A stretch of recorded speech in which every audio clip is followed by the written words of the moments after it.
Hello दोस्तों, study class 0.2 में आपका स्वागत है। I am Sonu. दोस्तों, आज हम बात करेंगे इतिहास के बारे में। भारत का इतिहास। तो भारत का इतिहास के बारे में बात करेंगे। उत्तर में हिमालय से लेकर के दक्षिण में समुद्र तक फैला यह उपमहाद्वीप भारतवर्ष के नाम से ज्ञात है, जिसे महाकाव्य तथा पुराणों में भारतवर्ष अर्थात भारतों का देश तथा यहाँ के निवासियों को भारतीय अर्थात भारत की संतान कहा गया है। भारत एक प्राचीन कबीलों का नाम था। जो भारत क्या था? एक प्राचीन कबीलों का नाम था। प्राचीन भारतीय अपने देश को जम्बू द्वीप अर्थात जम्बू जामुन वृक्षों का द्वीप कहते थे। प्राचीन ईरानी इसे सिंधु नदी के नाम से जोड़ते थे, जिसे वे सिंधु न कह करके हिंदू कहते थे। यही नाम फिर से पूरे पश्चिम में फैल गया और पूरे देश को इसी एक नदी के नाम से जाना जाने लगा। यूनानी इसे इंदे कहते हैं। जो यूनानी क्या कहते हैं? इंदे कहते हैं। और अरब इसे हिंद कहते हैं। अरब क्या कहते हैं? हिंद कहते हैं। और मध्यकाल में इस देश को हिंदुस्तान कहा जाने लगा। तो मध्यकाल में हिंदुस्तान कहा जाने लगा। यह शब्द भी फारसी शब्द हिंदू से बना है। यह शब्द क्या है कि फारसी से बना है। और यूनानी भाषा के इंदे के आधार पर अंग्रेज इसे इंडिया कहने लगे। अंग्रेज क्या कहने लगे? इंडिया कहने लगे। आगे हम बात करेंगे विंध्य की पर्वत श्रृंखला देश को उत्तर और दक्षिण दो भागों में बांटती है। उत्तर में इंडो यूरोपीय परिवार की भाषाएं बोलने वालों की और दक्षिण में द्रविड़ परिवार की भाषाएं बोलने वालों का बहुमत है। नोट: भारत की जनसंख्या का निर्माण जिन प्रमुख नस्लों के लोगों के मिश्रण से हुआ है वे इस प्रकार है: proto australoid, paleo mediterranean, caucasoid, negroid, mongoloid. तो इससे क्या हुआ? भारत की जनसंख्या का निर्माण हुआ है। भारतीय इतिहास को अध्ययन की सुविधा के लिए तीन भागों में बांटा गया है: प्राचीन भारत, मध्यकालीन भारत, भारत एवं आधुनिक भारत। सबसे पहले इतिहास को तीन भागों में बांटने का श्रेय जर्मन इतिहासकार क्रिस्टोफ सेलियस को जाता है ना। क्रिस्टोफ सेलियस 1638 में से लेकर के 1707 एडी को उसने क्या किया? इतिहास को तीन भागों में बांटा। ये जर्मन के थे। उसके बाद हम बात करेंगे दोस्तों, आज हम बात करेंगे प्राचीन भारत के बारे में। प्राचीन भारत के बारे में क्या है? प्राचीन भारत है ना। पहला पॉइंट लिखा है आपका कि प्राचीन भारतीय इतिहास के स्रोत। प्राचीन भारतीय इतिहास के क्या है? आपका स्रोत है। उस पर देखें कि प्राचीन भारतीय इतिहास के विषय में जानकारी मुख्यतः चार स्रोतों से प्राप्त होती है: धर्म ग्रंथ, ऐतिहासिक ग्रंथ, विदेशियों का विवरण, पुरातत्व संबंधी साक्ष्य। तो भारतीय इतिहास के जानने के जो स्रोत है धर्म ग्रंथ से, ऐतिहासिक ग्रंथ से और विदेशियों का विवरण से और पुरातत्व संबंधी साक्ष्य से मिलता है। उसके बाद आगे है धर्म ग्रंथ। धर्म ग्रंथ एवं ऐतिहासिक ग्रंथ से मिलने वाले महत्वपूर्ण जानकारी है ना। पहला पॉइंट पर रखें कि भारत का सर्व प्राचीन धर्म ग्रंथ क्या थे? वेद, जिसके संकलनकर्ता महर्षि कृष्ण द्वैपायन वेद व्यास को माना जाता है। वेद वसुदेव कुटुंबकम का उपदेश देता है और भारतीय परंपरा वेदों को नित्य तथा अपौरुषेय मानती है। वेद चार है: ऋग्वेद, यजुर्वेद, सामवेद एवं अथर्ववेद। इन चार वेदों को क्या कहते हैं? हम संहिता कहते हैं। तो वेद आपका कितने हैं? ऋग्वेद, यजुर्वेद, सामवेद, अथर्ववेद। इन वेदों को हम क्या बोलते हैं? संहिता बोलते हैं। उसके बाद हम आज बात करेंगे ऋग्वेद के बारे में कि ऋग्वेद आपका क्या है? ऋचाओं के क्रमबद्ध ज्ञान के संग्रह को ऋग्वेद कहा जाता है। इसमें 10 मंडल है, 1018 सूक्त है, वाल खिल्ले पाठ के 11 सूक्तों सहित एवं 10,462 ऋचाएँ हैं। इस वेद के ऋचाओं के पढ़ने वाले ऋषि को होतु कहते हैं। तो इसके जो वेद को जो पढ़ने वाले को क्या कहते हैं? होतु कहते हैं। और इस वेद से आर्य के राजनीतिक प्रणाली, इतिहास एवं ईश्वर की महिमा के बारे में जानकारी मिलती है। विश्वामित्र द्वारा रचित ऋग्वेद के तीसरे मंडल में सूर्य देवता, है ना, सूर्य देवता के बारे में बता रखा है। तो विश्वामित्र द्वारा रचित ऋग्वेद के तीसरे मंडल में सूर्य देवता सावित्री को समर्पित प्रसिद्ध गायत्री मंत्र के इसके 9वें मंडल में देवता सोम का उल्लेख है। तो देवता सोम का उल्लेख है। अगला पॉइंट आपका दे रखा है, इसके 8वें मंडल की हस्तलिखित ऋचाओं को खिल कहा जाता है। तो 8वें मंडल की जो हस्तलिखित ऋचा है उसको हम क्या कहते हैं? खिल कहा जाता है। चतुर्थ वर्ण समाज की कल्पना का आदि स्रोत ऋग्वेद के 10वें मंडल में वर्णित पुरुष सूक्त है, जिसके अनुसार 4 वर्ण ब्राह्मण, क्षत्रिय, वैश्य तथा शूद्र आदि पुरुष ब्रह्मा के क्रमशः माने मुख, भुजाओं से और जंघाओं से और चरणों से उत्पन्न हुई है। तो जो पुरुष सूक्त के जो 10वें मंडल है उसमें से 4 वर्ण का उत्पन्न हुआ है, ब्राह्मण का हुआ है, क्षत्रिय का हुआ है, वैश्य का हुआ है, शूद्र का हुआ है, और उसको पुरुष ब्रह्मा के क्रमशः मुख, भुजाओं और जंघाओं और चरणों से उत्पन्न हुए हैं। ऋग्वेद के कई परिच्छेदों में प्रयुक्त अधन्य शब्द का संबंध होता है गाय से होता है। नोट: धर्मसूत्र 4 प्रमुख जातियों की स्थितियों, व्यवसायों, दायित्वों, कर्तव्यों तथा विशेषाधिकार से स्पष्ट विभेद करता है। ईसा पूर्व एवं ईस्वी वर्तमान में प्रचलित ग्रेगोरियन कैलेंडर, ईसाई कैलेंडर माने जूलियन कैलेंडर ईसाई धर्मगुरु ईसा मसीह के जन्म वर्ष कल्पित पर आधारित है। ईसा मसीह के जन्म के पहले के समय को ईसा पूर्व माने बीसी माने before the birth of Jesus Christ कहा जाता है। ईसा पूर्व के वर्षों की गिनती उल्टी दिशा में होती है। जैसे महात्मा बुद्ध का जन्म 563 ईसा पूर्व में एवं मृत्यु 483 ईसा पूर्व में हुआ, यानी ईसा मसीह के जन्म के 583 वर्ष पूर्व महात्मा बुद्ध का जन्म एवं 483 वर्ष पूर्व मृत्यु हुई। ईसा मसीह की जन्म की तिथि से आरंभ हुआ सन ईसवी सन कहलाने लगा और इसके लिए संक्षेप में ई लिखा जाता है। ई को लैटिन भाषा के शब्द एडी में भी लिखा जाता है। एडी यानी एनो डोमिनो, जिसका अर्थ का शाब्दिक अर्थ होता है in the year of the Lord Jesus Christ. तो ये होता है इसका मतलब। उसके बाद आपका दे रखा है कि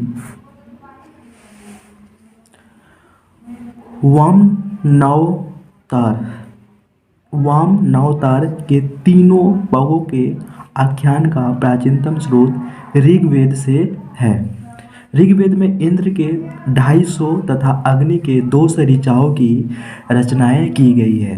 प्राचीन इतिहास के साधन के रूप में वैदिक साहित्य में ऋग्वेद के बाद, है ना, वैदिक साहित्य में क्या है कि ऋग्वेद के प्राचीन इतिहास के साधन के रूप में वैदिक साहित्य में ऋग्वेद के बाद शतपथ ब्राह्मण का स्थान है। शतपथ किसका स्थान है? ब्राह्मण का स्थान है।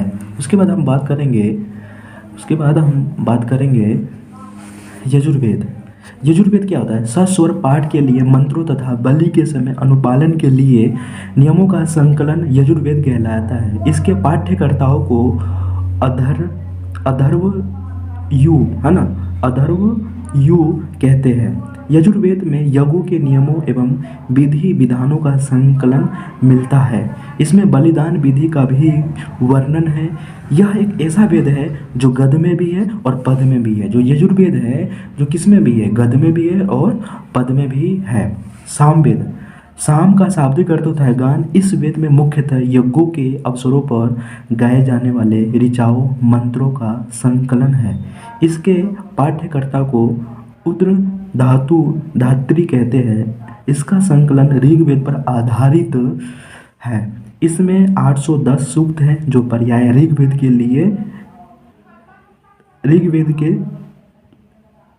से लिए गए हैं। किससे लिए गए हैं? ऋग्वेद से लिए गए हैं। उसके बाद आपका दे रखा है नोट, यजुर्वेद तथा सामवेद में किसी भी विशिष्ट ऐतिहासिक घटना का वर्णन नहीं मिलता है ना। उसके बाद अथर्ववेद, अथर्ववेद आपका क्या होता है? अथर्ववेद के बारे में हम बात करेंगे। अथर्व ऋषि द्वारा रचित इस वेद में कुल 731 मंत्र, लगभग 6000 पद। इसके कुछ मंत्र ऋग्वैदिक मंत्रों से भी प्राचीनतर है। अथर्ववेद कन्याओं के जन्म की निंदा करता है। जो अथर्ववेद है कन्याओं की जन्म की निंदा करता है। और ऐतिहासिक दृष्टि से अथर्ववेद के महत्व इस बात से है कि इसमें सामान्य मनुष्य के विचारों तथा अंधविश्वासों का विवरण मिलता है। पृथ्वी सूक्त अथर्ववेद का प्रतिनिधित्व सूक्त माना जाता है। इसमें मानव जीवन के सभी पक्षों, गृह निर्माण, कृषि की उन्नति, व्यापारिक मार्गों का गहन खोज, रोग निवारण, समन्वय, विवाह तथा प्रणय गीतों, राजभक्ति, राजा का चुनाव, बहुत से वनस्पतियों एवं औषधि, शाप, वशीकरण, प्रायश्चित, मातृभूमि, महात्म्य आदि का विवरण क्या दिया गया है। आदि का विवरण इसमें आपका दिया गया है। कुछ मंत्रों में जादू टोना का भी वर्णन है। अथर्ववेद में परीक्षित कुरुओं का राजा कहा गया तथा कुरु देश की समृद्धि का अच्छा चित्रण मिलता है। इसमें सभा एवं समिति को प्रजापति की 2 पुत्रियां कहा गया है। वेदों की भी कई शाखाएं हैं जो वैदिक अध्ययन और व्याख्या से जुड़े विभिन्न दृष्टिकोण का प्रतिनिधित्व करती है। साकल शाखा ऋग्वेद से जुड़ी एकमात्र जीवित शाखा है। यजुर्वेदों को शुक्ल यजुर्वेद और कृष्ण यजुर्वेद 2 शाखाओं में बांटा गया है। मदायन और कानव शुक्ल यजुर्वेद अथवा वाजसनेय संहिता की शाखाएं हैं। कृष्ण यजुर्वेद से जुड़ी शाखाएं काठक और कनिष्ठल, मैत्रेयनी और तैत्तिरीय, कौथुक, अराणनीय एवं जैमिनीय या तलवकार सामवेद की शाखाएं हैं। अथर्ववेद की शाखाओं को शौनक और पेपलाद है। नोट, सबसे प्राचीन वेद ऋग्वेद है और सबसे बाद का वेद क्या होता है? अथर्ववेद है। ब्राह्मण, आर्य, उपनिषद। संहिता के पश्चात ब्राह्मणों के आरण्यकों तथा उपनिषदों का स्थान है। इनसे उत्तर वैदिक कालीन समाज एवं संस्कृति के विषय में जानकारी क्या हुई है? प्राप्त होती है। ब्राह्मण ग्रंथ वैदिक संहिताओं की व्याख्या करने के लिए गद्य में लिखे गए हैं।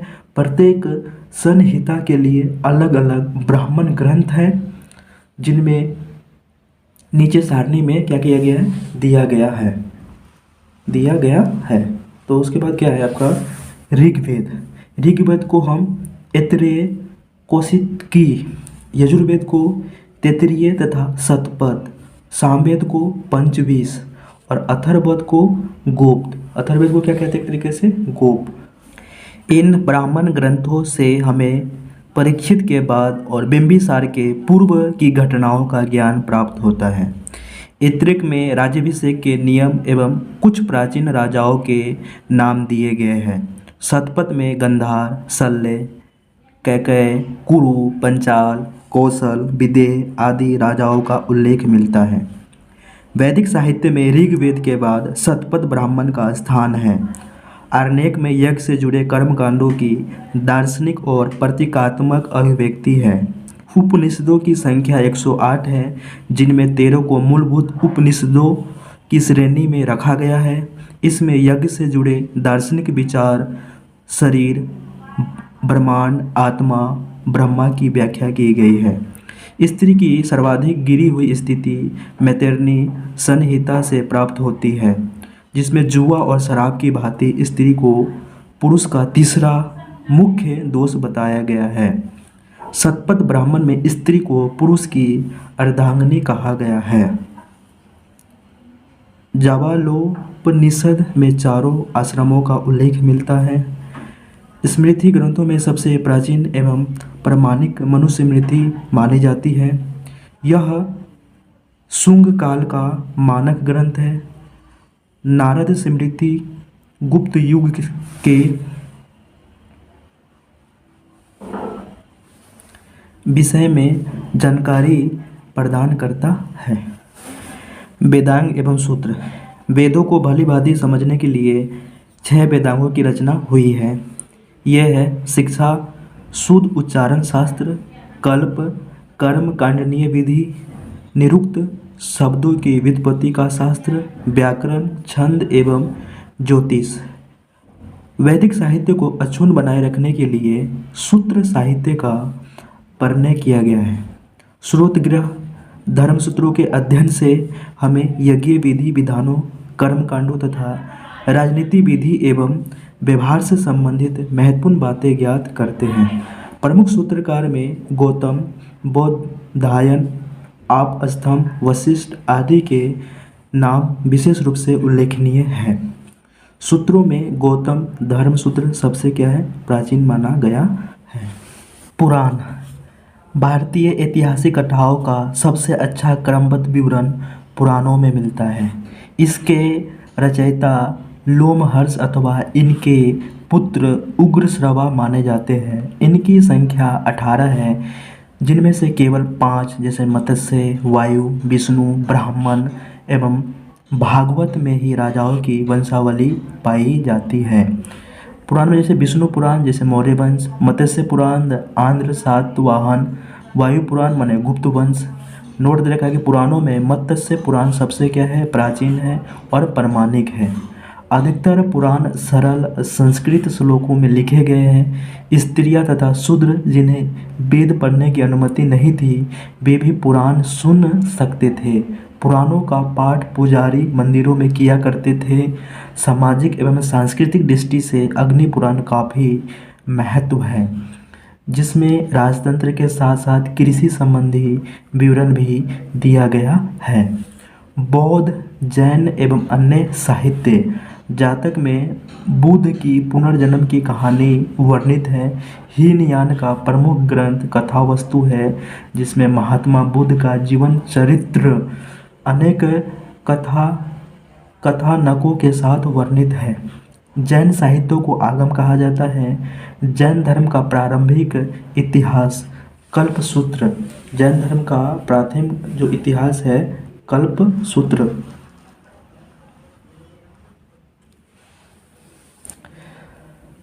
कल्पसूत्र से ज्ञात होता है। जैन ग्रंथ भगवती सूत्र में महावीर के जीवन कृत्यों तथा अन्य समकालिकों के साथ उनके संबंधों का विवरण मिलता है। अर्थशास्त्र के लेखक चाणक्य कौटिल्य या विष्णुगुप्त के नाम से जाना जाता है। अर्थशास्त्र के जो लेखक है चाणक्य को कौटिल्य और विष्णुगुप्त के नाम से भी जाना जाता है। यह 15 अधिकरणों एवं 180 प्रकरणों में क्या है, विभाजित है। इसमें मौर्य कालीन इतिहास की जानकारी प्राप्त होती है। अनुवाद किसने किया था, श्याम शास्त्री ने किया था। संस्कृत साहित्य में ऐतिहासिक घटनाओं को क्रमबद्ध लिखने का सर्वप्रथम प्रयास कल्हण के द्वारा किया गया था। कल्हण द्वारा रचित पुस्तक राजतरंगिणी जो राजाओं की नदी, इस ग्रंथ में 8 सर्ग हैं, जिन्हें तरंगों की संज्ञा दी गई है। इसमें प्रारंभ से लेकर के 12वीं सदी तक के कश्मीर के शासकों का वर्णन है। अरबों की सिंध विजय का वृत्तांत चचनामा लेखक अली अहमद में सुरक्षित है। अष्ट अध्यायी संस्कृत भाषा व्याकरण की प्रथम पुस्तक के लेखक पाणिनि है। इससे मौर्य के पहले का इतिहास तथा मौर्य युगीन राजनीतिक अवस्था की जानकारी प्राप्त होती है। नोट अष्ट अध्यायी में पहली बार लिपि शब्द का प्रयोग हुआ है। कात्यायन की गार्गी संहिता एक ज्योतिष ग्रंथ है, फिर भी इसमें भारत में होने वाले यवन आक्रमण का उल्लेख मिलता है। पतंजलि पुष्पमित्र शुंग के पुरोहित है और इनके महाभाष्य से शुंगों के इतिहास का पता चलता है। विदेशी यात्रियों से मिलने वाले प्रमुख जानकारी, माने विदेशी यात्री से मिलने वाले प्रमुख जानकारी में आपका पहला क्या दे रखा है वो बात करेंगे हम।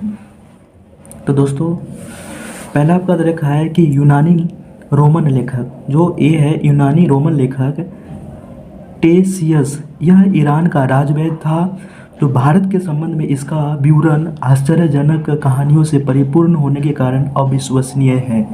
दूसरा आपका रखा है हेरोडोटस, इसे इतिहास का पिता कहा जाता है। इसने अपनी पुस्तक हिस्टोरिका में 5वीं शताब्दी ईसा पूर्व के भारत फारस ईरान के संबंध का वर्णन किया है, परंतु इसका विवरण भी अनुश्रुतियों एवं अफवाहों पर आधारित है। तीसरा आपका देखा है कि सिकंदर के साथ आने वाले लेखकों में निरियाकस, अनेसीक्रट्स तथा अरिस्टोबुल्स के विवरण अधिक प्रामाणिक एवं विश्वसनीय है। चौथा आपका देखा है कि मेगास्थनीज, यह सेल्यूकस निकेटर का राजदूत था जो चंद्रगुप्त मौर्य के दरबार में आया था। इसने अपनी पुस्तक इंडिका में मौर्य युगीन समाज एवं संस्कृति के विषय में लिखा है। पांचवा आपका देखा है डाइमेकस, यह सीरियन नरेश आंतियोकस का राजदूत था जो बिंदुसार के राज दरबार में आया था। इसका विवरण भी मौर्य युग से संबंधित है। छठा डायनोसियस, यह मिस्र नरेश टोलेमी फिलडेल्फस का राजदूत था जो अशोक के दरबार में आया था। सातवां है टोलेमी, इसने 2री शताब्दी में भारत का भूगोल नामक पुस्तक लिखी। आठवां आपका है प्लिनी, इसने 1म शताब्दी में नेचुरल हिस्ट्री नामक पुस्तक लिखी। इसमें भारतीय पशुओं, पेड़ पौधों, खनिज पदार्थों आदि के बारे में विवरण मिलता है। नौवां आपका देखा है कि पेरी प्लस ऑफ द इरीथयन से, इस पुस्तक के लेखक के बारे में जानकारी नहीं है। यह लेखक करीब 80 ईस्वी में हिंद महासागर की यात्रा पर आया था। इसने उस समय के भारत के बंदरगाहों तथा व्यापारिक वस्तुओं के बारे में जानकारी दी है। उसके बाद बी देखा आपका चीनी लेखक, पहला देखा है फाहियान, यह चीनी यात्री गुप्त नरेश चंद्रगुप्त द्वितीय के दरबार में आया था। इसने अपने विवरण में मध्य प्रदेश के समाज एवं संस्कृति के बारे में वर्णन किया है। इसने मध्य प्रदेश की जनता को सुखी एवं समृद्ध बताया है। यह 14 वर्षों तक भारत में रहा। उसके बाद आपका देखा है दूसरा देखा है संयुगन, यह 518 ईस्वी में भारत आया। इसने अपने 3 वर्षों की यात्रा में बौद्ध धर्म की प्राप्तियां एकत्रित की। तो 1518 में आया था, भारत में आया था। इसने अपने 3 वर्षों में बौद्ध धर्म की प्राप्तियां क्या की, एक तरीके से एकत्रित की। उसके बाद आपका अगला देखा है दोस्तों तीसरा वैनसांग, यह हर्षवर्धन के शासनकाल में भारत आया था। वैनसांग 629 ईस्वी में चीन से भारतवर्ष के लिए प्रस्थान किया और लगभग 1 वर्ष की यात्रा के बाद सर्वप्रथम वह भारतीय राज्य कपिसा पहुंचा। भारत में 15 वर्षों तक ठहर करके 645 ईस्वी में चीन लौट गया। वह बिहार में नालंदा जिला स्थित नालंदा विश्वविद्यालय में अध्ययन करने तथा भारत से बौद्ध ग्रंथों को एकत्र कर ले जाने के लिए आया। इसका ब्राह्मण वृत्तांत CUकी नाम से प्रसिद्ध है, जिसमें 138 देशों का विवरण मिलता है। इसने हर्षकालीन समाज, धर्म तथा राजनीति के बारे में वर्णन किया है। इसके अनुसार सिंध का राजा शूद्र तथा वैनसांग ने बुद्ध की प्रतिमा के साथ साथ सूर्य और शिव की प्रतिमाओं का भी पूजन किया था।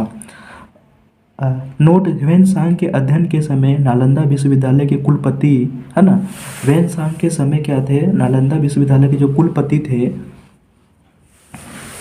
कुलपति आचार्य शिलभद्रे, यह विश्वविद्यालय बौद्ध दर्शन के लिए प्रसिद्ध था। तो वैनसांग के अध्ययन के समय नालंदा जो विश्वविद्यालय के कुलपति थे आचार्य शिलभद्र थे, यह विश्वविद्यालय बौद्ध दर्शन के लिए क्या एक तरीके से आपका फेमस थे, है ना, फेमस थे। अगला पॉइंट आपका दे रखा है इतिसंग, यह 7वीं शताब्दी के अंत में भारत आया। इसने अपने विवरण में नालंदा विश्वविद्यालय, विक्रमशिला विश्वविद्यालय तथा अपने समय के भारत का वही वर्णन किया है। उसके बाद आपका सी दे रखा है अरबी लेखक, है ना। उसके बाद आपका दे रखा है अरबी लेखक। तो अरबी लेखक के बारे में बात करेंगे। अरबी लेखक अल बरूनी, या मोहम्मद गजनवी के साथ भारत आया था। अल बरूनी ख्वारिज़म या खीव आधुनिक तुर्कमेनिस्तान का रहने वाला था। अरबी में लिखी गई उसकी कृति किताब उल हिंद तहकीक ए हिंद भारत की खोज आज भी इतिहासकारों के लिए एक महत्वपूर्ण स्रोत है। यह एक विस्तृत ग्रंथ है जो धर्म और दर्शन, त्योहारों, खगोल विज्ञान, कीमिया, रीति रिवाज तथा प्रथाओं, सामाजिक जीवन, है ना, सामाजिक जीवन। उसके बाद आपका दे रखा है भारतोल, मापन विधियों, मूर्तिकला, कानून, मापतंत्र, विज्ञान आदि विषयों के आधार पर 80 अध्याय में विभाजित है। इसमें राजपूतकालीन समाज, धर्म, रीति रिवाज, राजनीति आधार पर सुंदर प्रकाश डाला गया है। उसके बाद आपका दे रखा है, अगला पॉइंट आपका दे रखा है इब्न बतूता। इसके द्वारा अरबी भाषा में लिखा गया उसका यात्रा वृत्तांत, जिसे हम रेहला कहा जाता है, 14वीं शताब्दी में भारतीय उपमहाद्वीप के सामाजिक तथा सांस्कृतिक जीवन के विषय में बहुत ही प्रचुर तथा सबसे रोचक जानकारियाँ देता है। और 1333 में दिल्ली पहुंचने पर इसकी विद्वता से प्रभावित होकर के सुल्तान मोहम्मद बिन तुगलक ने उसे दिल्ली का काजी और न्यायाधीश क्या कर दिया, एक तरीके से नियुक्त कर दिया। उसके बाद अगला आपका दे रखा है अन्य लेखक। पहला दे रखा है तारानाथ। यह एक तिब्बती लेखक था। इसने तंगयूर नामक ग्रंथ की रचना की और इसने भारतीय इतिहास के बारे में जानकारी मिलती है। दूसरा देखा कि मार्को पोलो यह 13वीं शताब्दी के अंत में पांड्य देश की यात्रा पर आया था और इसका विवरण पांड्य इतिहास के अध्ययन के लिए उपयोगी है। पुरातत्व संबंधी साक्ष्य से मिलने वाली जानकारी। भारतीय पुरातत्व शास्त्र का पितामह, father of Indian archaeology, sir Alexander Cunningham को कहा जाता है। 1400 ईसा पूर्व के अभिलेख बोगाज कोई एशिया माइनर से वैदिक देवता मित्र, वरुण, इंद्र, नाथसे, अश्वनी कुमार के नाम से मिलते हैं। मध्य भारत में भागवत धर्म विकसित होने का प्रमाण यवन राजदूत होलियोडोरस के वेशनगर विदिशा गरुड़ स्तंभ लेख से प्राप्त होता है। सर्वप्रथम भारतवर्ष का जिक्र हाथी गुफा अभिलेख से है। सर्वप्रथम दुर्भिक्ष का जानकारी देने वाला अभिलेख सोहगोरा अभिलेख है। इस अभिलेख में संकट काल में उपयोग हेतु खाद्यान्न सुरक्षित रखने का भी उल्लेख है। सर्वप्रथम भारत पर होने वाले हुन आक्रमण की जानकारी भीतरी स्तंभ लेख से प्राप्त होती है। सती प्रथा का पहला लिखित साक्ष्य एरन अभिलेख शासक भानुगुप्त से प्राप्त होती है। सातवाहन राजाओं का पूरा इतिहास उनके अभिलेखों के आधार पर लिखा गया है। रेशम बुनकर की श्रेणियों की जानकारी मदसौर अभिलेख से प्राप्त होती है। कश्मीरी नवपाषाणिक पुरास्थल बुर्जहुम से गर्तवास गड्ढा घर का साक्ष्य मिला है। इनमें उतरने के लिए सीढ़ियाँ होती थी। यहाँ मनुष्य के साथ उसके पालतू कुत्तों को भी दफनाने की प्रथा प्रचलित थी। प्राचीनतम सिक्कों को आहट सिक्के कहा जाता था। इसी को साहित्य में कसारपन कहा गया है। सर्वप्रथम सिक्के पर लेख लिखने का कार्य यवन शासकों ने किया, है ना। प्रथम पर जो लेख लिखने का जो सिक्कों पर कार्य यवन शासक ने किया था। समुद्रगुप्त की बिना बजाती हुई मुद्रा वाले सिक्के से उसे संगीत प्रेमी होने का क्या मिलता है, प्रमाण मिलता है। अर्कीमेडो माने पुदुचेरी के निकट रोमन सिक्के क्या हुए, एक तरीके से हुए हैं आपका प्राप्त हुए हैं। अगला आपका पॉइंट दे रखा है नोट। सबसे पहले भारत के संबंध वर्मा सुवर्ण भूमि वर्तमान में म्यांमार, मलाया, स्वर्णद्वीप, कंबोडिया, कम्बोज और जावा द्वीप से स्थापित हुए हैं। महत्वपूर्ण अभिलेख हाथी गुफा अभिलेख, तिथि रहित अभिलेख कलिंग राज खारवेल के समय में, जूनागढ़ जिसे गिरनार अभिलेख, रुद्रदामन के नासिक अभिलेख जो गौतमी बलश्री के रूप में, प्रयाग स्तंभ लेख जो समुद्रगुप्त के समय में, एहोल अभिलेख, एहोल जो आपका अभिलेख दे रखा है वो पुलकेशिन सेकेंड के, है ना, कार्यकाल में हुआ था। उसके बाद रखा है कि मंदसौर अभिलेख जो मालवा नरेश यशोवर्मन के कार्यकाल में हुआ था। उसका बाद ग्वालियर अभिलेख है। ग्वालियर अभिलेख का प्रतिहार नरेश भोज थे, है ना। ग्वालियर अभिलेख प्रतिहार नरेश भोज थे। उसके बाद है भित्री एवं जूनागढ़ अभिलेख जिसको स्कंदगुप्त है, उसके बाद देवपाड़ा अभिलेख में आपका है बंगाल के शासक विजय सेन है ना, बंगाल के शासक विजय सेन। तो आपका दे रखा है कि देवपाड़ा अभिलेख, बंगाल शासक विजय सेन। नोट, अभिलेखों का अध्ययन इपिग्राफी कहलाता है। जो अभिलेखों का जो अध्ययन है उसको इपिग्राफी कहते हैं। उत्तर भारत के मंदिरों की कला की शैली क्या थी? नागर शैली। और दक्षिण भारत के मंदिरों की कला की थी? कला द्रविड़ शैली कहलाती है। दक्षिणा पंथ के मंदिरों के निर्माण में नागर और द्रविड़ दोनों शैलियों का प्रभाव पड़ा। अंततः यह बेसर शैली कहलाती है ना, अंततः यह बेसर शैली कहलाती है। उसके बाद हम देखेंगे